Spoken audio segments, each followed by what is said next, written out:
കാസർഗോഡ് കുറ്റിക്കോലിൽ ഭാര്യയെ വെട്ടിപ്പരിക്കേൽപ്പിച്ച് ഭർത്താവ് ആത്മഹത്യ ചെയ്തു. ഓട്ടോ ഡ്രൈവറായ സുരേഷാണ് മരിച്ചത്.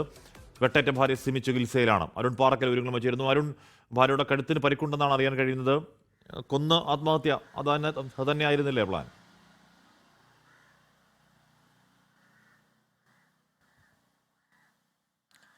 ഹഷ്മി, ഇന്ന് രാവിലെ 8:15 കൂടിയാണ് ഈ സംഭവം നടക്കുന്നത്. കുറ്റിക്കോൽ പയന്തങ്ങാനം സ്വദേശിയാണ് സുരേഷ് കുമാറും സിനിയും.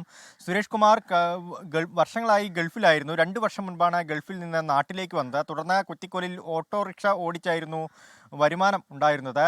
കുടുംബ വഴക്ക് നിരന്തരമായി ഉണ്ടായിരുന്നു എന്ന് അയൽവാസികൾ പറയുന്നുണ്ട്. ഇന്ന് രാവിലെ 8:15 കൂടി ഭാര്യ സിനിയെ കഴുത്തിന് വെട്ടി. ഭാര്യ അയൽ വീട്ടിലേക്ക് ഓടിക്കയറി. അങ്ങനെ അയൽവാസികളാണ് ഇവരെ ആശുപത്രിയിലേക്ക് എത്തിച്ചത്. ചെങ്കള EK നായനാർ ആശുപത്രിയിലാണ് ഇപ്പോൾ സിനി ചികിത്സയിലുള്ളത്. ഗുരുതരമായ പരിക്കുണ്ടെന്ന് ഡോക്ടർമാർ പറയുന്നുണ്ട്.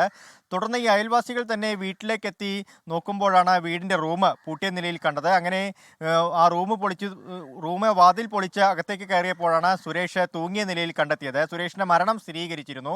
കുടുംബ വഴക്കാണെന്നാണ് പ്രാഥമികമായ നിഗമനം. പോലീസ് സംഭവത്തിൽ അന്വേഷണം ആരംഭിച്ചിട്ടുണ്ട്. ഹഷ്മി, അരുൺ പാറക്കലാണ് ആ വാർത്തയുടെ വിവരങ്ങൾ നൽകിയത്. ലോകത്തെവിടെയായാലും ഏത് സമയത്തും 24 വാർത്തകളും ഓഗ്മെന്റഡ് റിയാലിറ്റി പാക്കേജുകളും എക്സ്പ്ലെയിനറുകളും വിശദമായി കാണാൻ ഞങ്ങളുടെ യൂട്യൂബ് ചാനൽ നിങ്ങൾക്ക് സബ്സ്ക്രൈബ് ചെയ്യാം.